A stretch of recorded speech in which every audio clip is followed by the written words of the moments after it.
Our dear listeners, in writing this episode, we discuss the importance of keeping our children safe from potentially dangerous situations. We will be discussing triggering topics such as sexual abuse, predatory online behavior, and harmful actions adults have done that make these situations worse. While this episode talks about children, it is of the utmost importance to not allow them to listen with you. Please take care of yourself, and if you need to, don't be afraid to reach out for help. Welcome to It Can Get Better Than This. I'm Heather Hodge. And I'm Dr. Cindy Byler. And today we're going to talk about boundaries in children, and this is part 2. Yes. Because we've already done part 1. Yeah, it turns out there's a lot that goes to boundaries with children. Yes, we could do a whole series on it, but we're only going to do 2 this time. You're welcome. I'm just kidding. But if we get to the end of this and you have other questions or areas that you want us to cover, we'll be glad to go back to boundaries and children or boundaries in marriage or any of the other ones that we've been talking about. Yep. And I will say it is important to note that every family is different, and it's important to know what's best for your family and your time, as long as everybody is safe and healthy. That's really the main focus of these. Yes. Yeah. So once again, it's important to teach your child boundaries in their lives, and it's especially for parents or their guardians, their primary caretakers. But it's also important for grandparents, aunts and uncles, teachers, coaches, youth pastors, children's pastors. Right. If you're in the child's village or the parent's village for the children, then this should be something that you're thinking about, basically. Right. And if the parents have set certain boundaries down for their child and with their child, then it's important to honor those and to ask questions to learn more about, like, why are you doing this and what can we do to help? Yeah. It is difficult enough to raise a child. Right. And you also open it up if you're not critical and not offensive or defensive. You'll open it up to conversations that you and your adult children, the parents of these kids, can have about things like this. Make it safe. I will say, being a part of many families' lives before having my own children, when you actually have not just a relationship based on proximity or based on where they are in the family, but you actually have a relationship with rapport built, you're a lot more likely to, like, if you see something wrong, not I wouldn't prefer you do it this way, but actually wrong, having a rapport with that parent, they're more likely to trust what you're saying. Yeah. And if it's something they're especially defensive on, if you care about the relationship, you have to think about how they're going to take it as well. Right. Right. But ultimately, that is their child.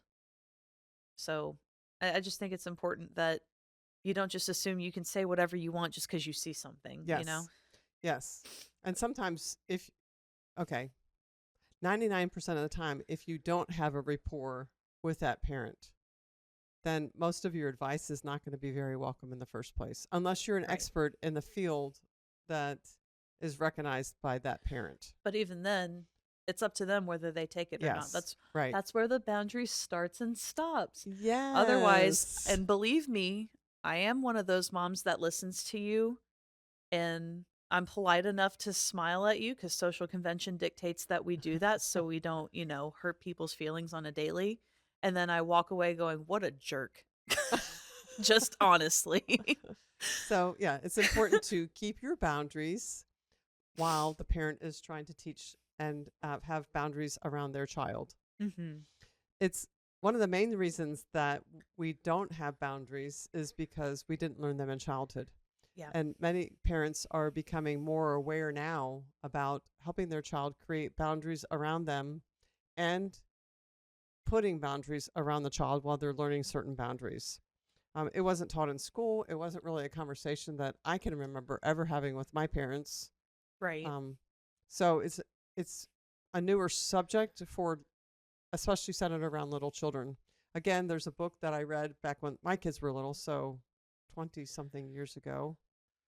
That's hard to think about. Well, 20 years ago. That was written by Henry Cloud and John Townsend, called Boundaries with Children. Oh, I recommend that too. I've read excellent. If you don't read any other child rearing book, read Boundaries with Children. It really helps you to see where you want your child to end up? Like, what do you want them to look like in their character, in their boundary setting when they leave your house and they are living with a roommate, a partner, spouse, whoever? Right. It helps them on their jobs. It helps with their emotional intelligence, which is extremely important these days.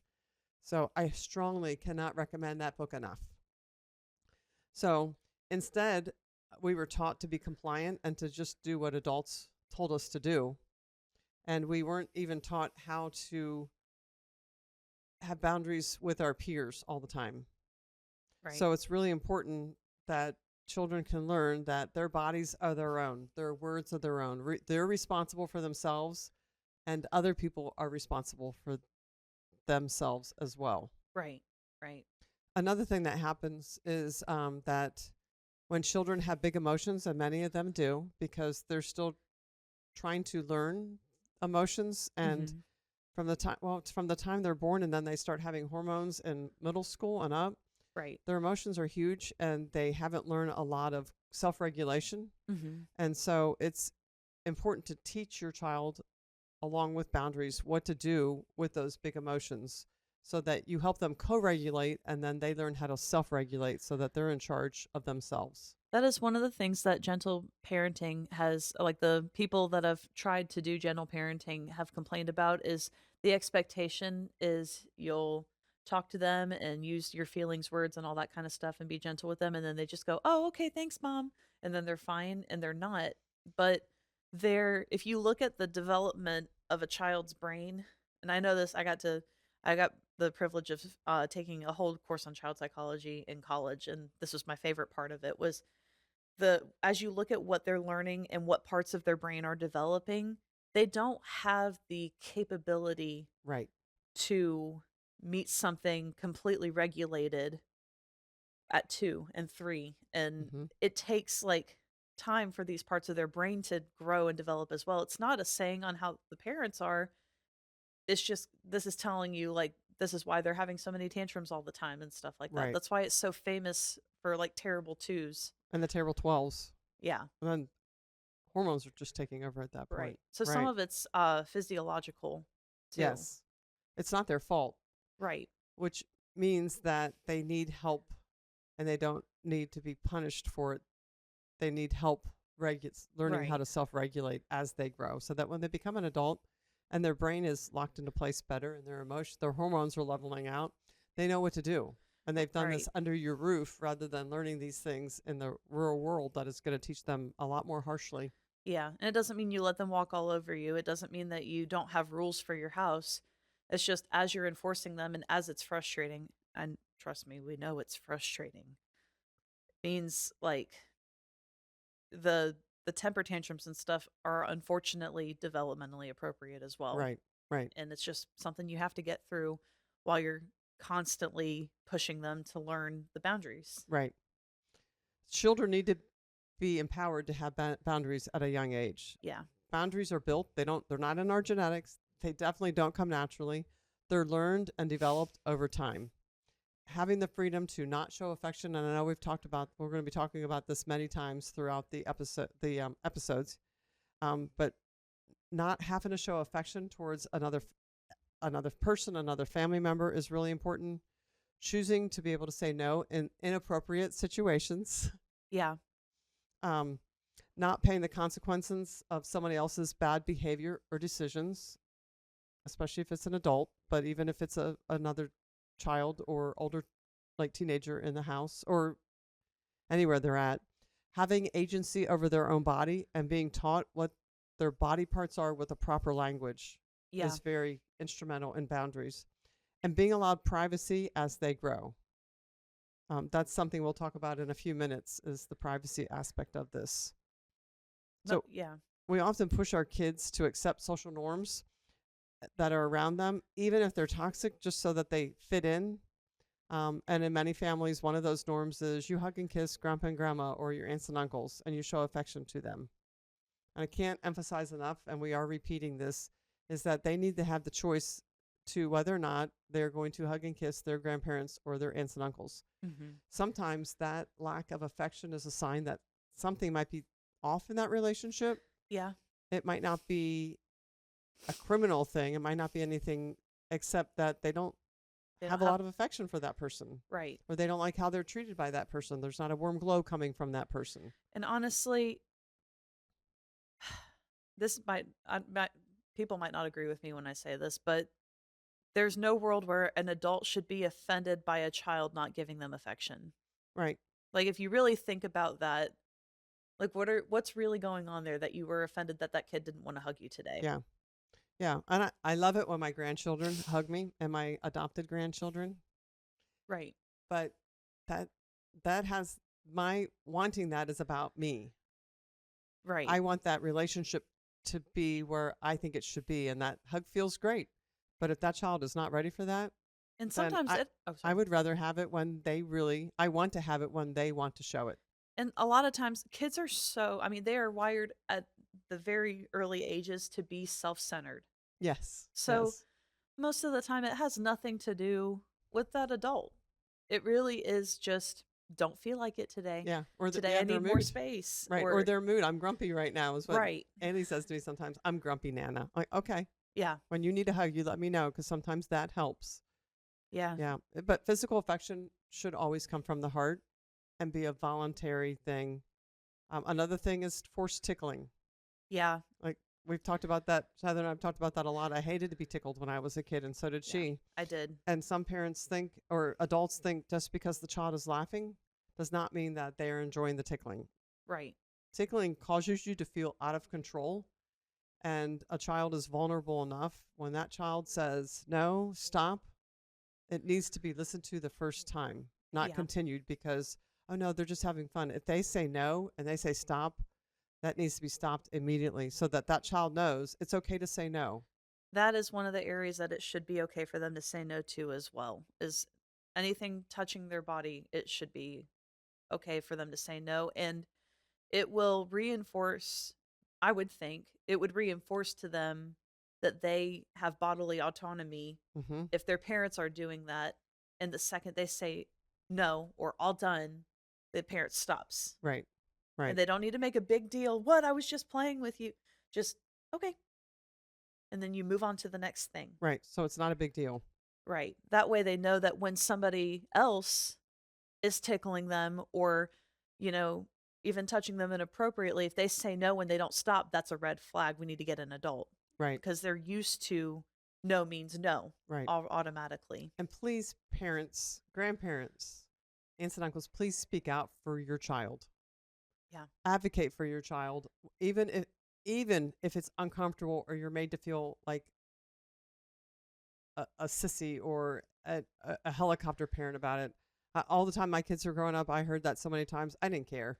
I really didn't care. I knew what I was doing. I had goals for them. And my biggest thing was that they felt safe growing up with me. I told them you can have no secrets with anybody else, but you have no secrets from me. You need to advocate for your child and speak up for them and not let other people's feelings be more important than your child having boundaries and feeling safe in this Yeah. world. Another area of this is that we sometimes tell our older children, like, he's only doing that because he likes you, Mhm. or don't cry, you got pushed by a girl. Yep. So that is not, you need to really think about those kinds of statements that You- you're making to your child because you're putting Expectations on love yes, at that point. right, So, like, that's a very common one. Oh, he's pulling your hair because he likes you, or he's right, picking on. And even if it's true, that is not love. yeah. And you need to teach them that from a young age. We get so many of our beliefs Right. and our thoughts and our feelings from childhood, and they need to learn that. It might seem silly, it's not silly. Right. And a lot of children, not all of them, but a lot of children feel like they owe other people things if the feelings are off. So, like, for example, I've had to be careful with my daughter because um I'll communicate to her, I'm frustrated right now. You're not listening to me, so I'm frustrated. I want her to change what she's doing because what she's doing is wrong, not Right. because I'm frustrated. Because if she is going based off of my feelings, which are a natural consequence as well, Hmm. then she is going to feel responsible for my feelings. Right. If they are told, that kid is doing that to you because they like you. They're going to feel responsible to that kid because the kid likes them. Yeah. That's not fair. And Right. it's teaching them that when they get older and they start dating, that that kind of stuff is okay. Those kind of Right. actions are okay because that's a measurement of love, and it's just simply not. Yeah. It starts from the ground up. So it's important as much as possible to give your children choices that contribute to their autonomy, and also letting them take care of themselves as much as they can. Right. When they can start putting their own clothes on, let them. It's going to take a bit. Yeah. And you've got to do it when you have time. This is not we're getting ready in the morning and we need to get out the door for church or school or temple or something we do like that that. too, and I've had to wake up an hour earlier to let her do that too, Mhm. though. And now I only have one right now. Right. So, There's that. Right. yeah. But put your child in situations where they can learn to put their own clothes on, Right. or when they get potty trained, when it's appropriate age-wise, that they can take care of themselves in the bathroom by themselves. Right. It teaches them that they can do it and that you're teaching them to be responsible for themselves, which is another thing that starts at a very young age. Also, explaining the situation to your child is a really good idea. So we're running late. We need to hurry. Yeah. So it's not we're just rushing. We've got to hurry because we're running late. We've had to use timers for everything with Yeah, Ailey. timers are a great idea for little kids. So like, and timers that are not just set it on your phone and put it in your pocket. It's had to be, she needs to see the time running out so she knows I've got to hurry. Mm-hmm. And it's not even it's hurrying for her. It's not hurrying. It's I need to quit getting distracted by my toys or getting distracted by the TV and actually do what I'm supposed to do. Right. Um we do it for leaving the park. We do it for getting ready for school. All of it because that's just how she thrives. Right. Is she needs a visual, and she doesn't fully understand the concept of time yet, but she needs a visual representation that says I'm about to not be able to do this myself anymore. My mom's going to have to put my shoes on and I don't want her Mm-hmm. to. Right. Yeah. Yeah. Even for Ailey, I've noticed just the audio of the timer going off. Okay, it's time to go. Yeah. We're I kind we're of done with the Pavloved her park. a little bit by accident, but it's Yeah. working, so Right. I'm okay You with got to it. find what works for these kids. There's a book called Where Hands Go. Oh yeah. Yeah, there's an author I found her on TikTok that wrote a whole series of books that teach children. I think the ages on there were like 2 to 11 or 2 to Wow. 12, something like that. Um they're called Where Hands Go, and it teaches body safety to children. Mm-hmm. There's That's one called the excellent. ABCs of Consent. There's Where Hands Go Part 1 and 2, and then there's one that's called The Power of No. They're real. I recommend them highly. They're very good, and they're great introductions to the conversation.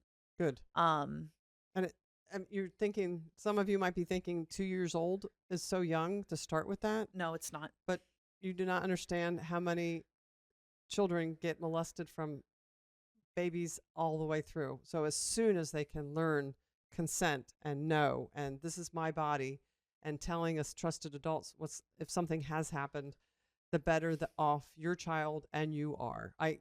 We cannot stress that enough today. So,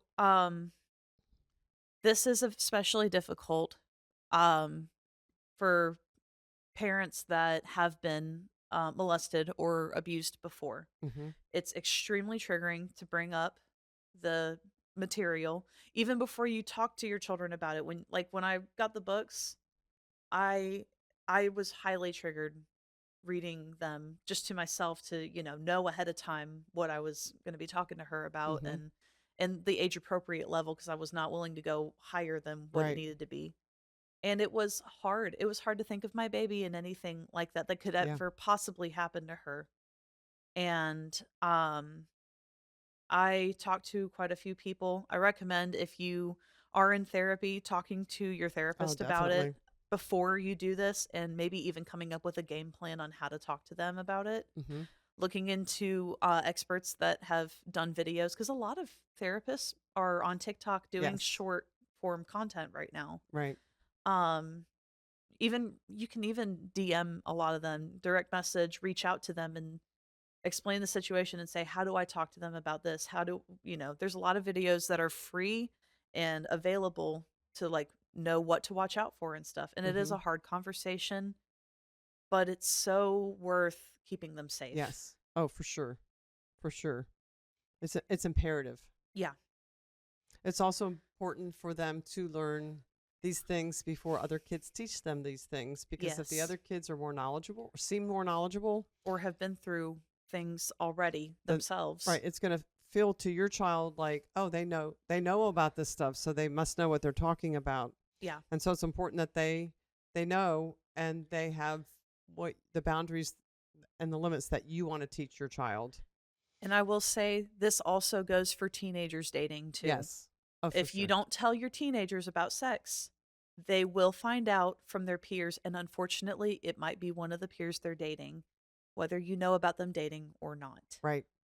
There's also apps out there that are, I recommend getting stuff for your kids, maybe something like Bark, that helps monitor your child's communications on their phones or tablets or whatever. Um, because there are apps like they look like a calculator, but if you put a number in, it's a secret photo album. There's all Mm-hmm. kinds of stuff out there that are extremely harmful for children Yes. and Uh, teenagers. right. And you can't, even YouTube for kids, you cannot, I don't know that there's regulations There's for not a whole lot of streaming. regulations on it. There should be. There's a, is it safe for kids or not? But anybody can click yes or no. Right. So you need It's to not, check those out before your kids check them out. yeah. There's even my grandkids are 2 and 3, so they love like Bluey. Mm-hmm. And there's these episodes. There's these YouTube videos of unwrapping the box Yeah, that's very popular. and playing with the toys, and even some of the videos that have Gabby's Dollhouse or the Blue Dogs. Right. You've got to be careful what they're teaching in them, because they are not part of the actual Right. animators. They're separate people, and I've heard some things on them. I'm like, oh no, that's not appropriate for my grandchild. Yeah. So you have to be extra careful these days to seeing what they watch and what they're listening to before they do. And if mom and dad say they're not allowed to watch it, they're not allowed to watch it, and there's a reason. Yes. Even if you think the reason is stupid, it's a reason, and we need to back mom and dad up on that. Oh, definitely. There is also advertisements on some of them. I haven't seen any advertisements on YouTube Kids, but I have a premium account anyway. I don't know if that affects it or not.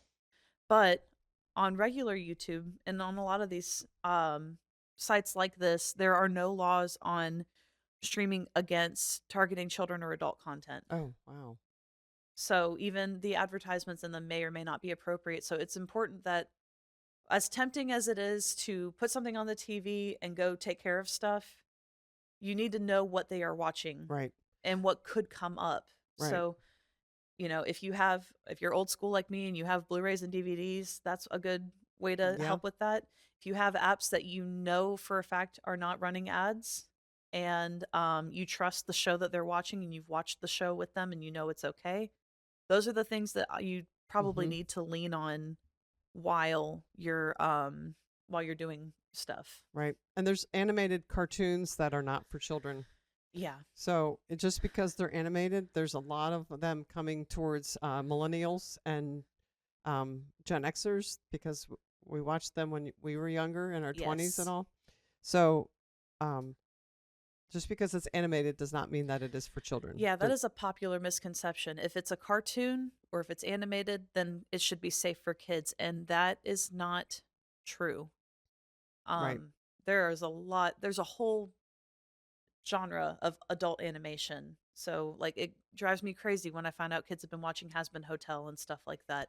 It's extremely inappropriate. The content is harmful for children. And whether it's a good show or not, they should not be watching it. Right. And you are their parent, you are their guardian. It is your responsibility to keep them safe from that kind of content. Yes, definitely. There's also a lot of gambling sites for older kids. I mean, that other kids might access video games. Regulations have decreased, they have not increased. So you have to watch what they're doing on all their tablets as they grow.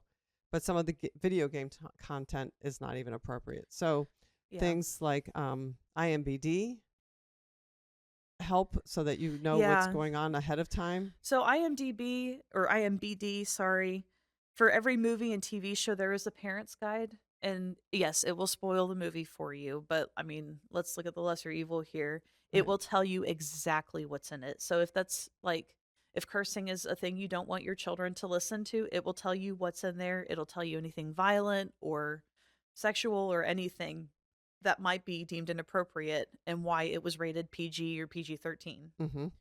There's also ESRB for video games. Which is basically the same thing, but for video games. Right. So check these things out as well so that you can monitor as your children are growing what they're watching, what they're consuming, what they're listening to. And how easy it is, especially for video games, how easy it is to talk to people.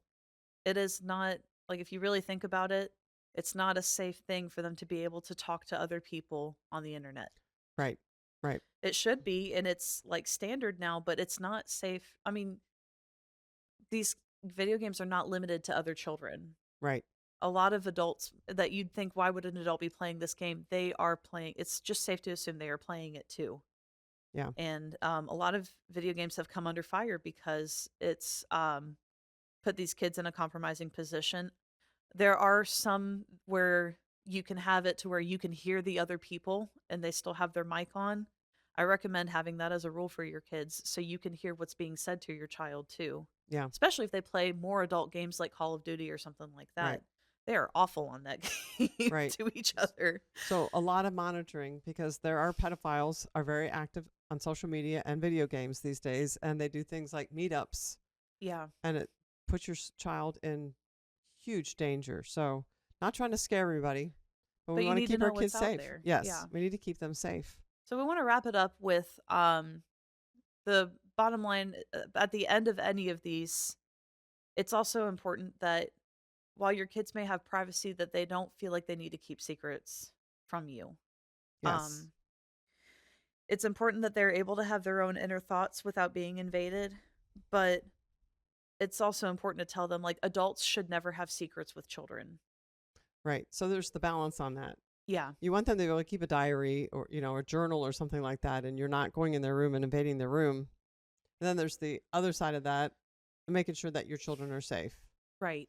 One of the ways that you can help your children tell you things and is to be a safe parent. Have your own boundaries. Yeah. Not be judgmental, critical of them, harsh with them, call them names, always honest with them. Be that safe person that they can come. They have big emotions. You can keep your cool as much as possible. And that no matter what they tell you as they grow, you're going to be that safe parent that they can come to. It doesn't mean that you don't have rules. It doesn't mean they don't get in trouble. It doesn't mean you don't have boundaries for them and around them. It means that no matter what happens, you love them, you're going to be there for them, and you're going to get them through any situation. Right. And so one of the things that I told my kids constantly is I'm the only person that you have secrets with. You come to me and talk to me about people that have told you, especially adults, but anybody, if there's a secret, But you come and tell me. You also did not keep secrets with. That's the thing, though. You did not keep secrets with us. You did not say, "Don't ever tell anybody this." But Right. like, you did not do that with us. Right. And That's a good point. Secrets really are packed in power. Yeah. And when they come out in my counseling room, it is like this. You can just see the weight coming off of that person Right. that they've held the secret in so long. Be that parent or that grandparent that they can come to and just like spill their guts, and they know, Right. Nana, Papa, Mom, Dad is going to take care of me through this. Yeah. And let them know they can trust you, And if it's something like, a common one that I had was like when I got my period, I said, "Please don't tell Dad." Yeah. Not telling anybody like that they don't need to know. Right. And not gossiping with your friends about your kid. Right. Oh my gosh, yes. Like, They find out. They always find out. Right. Even if they're at school, eventually they find out. Right. They do not want their business out there. So be that confidant for your Right. child or And for your grandchild. Also, be careful talking about other adults or letting other adults talk about you too. So, like what we were talking about earlier, if you've been through this, some of this can be triggering. Mhm. I constantly had people trying to protect, like you or dad, saying this is what they went through and they could not handle it if it happened to you. So Wow. that put me in a position where when I went through what I went through, it took me years to tell you guys because I was afraid it would hurt you if you found out. Yeah. It's not fair to expect a child to carry the weight of adult realities, Right. That's right. So don't especially put to the that people on that are them. keeping them safe. Right. Do not put that on your children. Right. An adult, a parent, a grandparent, and an uncle should be able to handle their own feelings apart from that child. That child should not be able to affect them, especially under 18. I mean, yes, they frustrate us when they do things and there's consequences to them, especially ones that the parent can't control. We're grieved, we're sad, but that child should not hold power over that. I hope I'm saying this right. Hold power over that adult so that that child feels responsible for the parent's feelings. Which means also when they come to tell you this, if you react big, they will not tell you again Right. a lot of Right. times. You have to school your reactions. And have a safe place to let it out afterwards, after they've gone to bed. Make sure they can't hear you crying. You're probably going to want to scream and punch something if something happens Right. to them, but it's important to handle it well Right. with them so that they continue to talk to you about it and communicate. You need to be safe. We have to keep you safe. Mm-hmm. Even if that's like having to go to the police or anything like that. Right. Right. These are real tough subjects that we're talking about, but it's really important to address them and to be upfront and direct about addressing them so that we can keep our children safe. There have been, it is bigger now because it's more accessible through social media and the video games and TV, but it is not a recent problem. It's not a recent issue. Children being unsafe because of adults or even other children because they don't know better, it has run rampant through generations. Right. And so you might not agree with everything that we've said, and we'd love to hear from you and talk with us about your reactions to some of what we've talked about today. But it is imperative that we teach our children as they grow and have our own boundaries so that they can become healthier than most of us were when we grew up. It's a learning process, but it doesn't come naturally. It's not going to be like they just pick it up on their own. They're going to learn what they're taught, and it's best that the adults in their lives that are their family or their church, well, not their church family, but they're the ones that are over them, like teachers and pastors, should be the example setting for them and teaching them so that the rest of the world is not teaching them unhealthy and toxic behaviors. Right. Right. We know this was a heavy episode today. But we hope that the information that we've brought has helped in any way. And yeah, this is one of the harder parts where we say it can get better than this. It can get better than this. And we can make it better than this. Have a great week.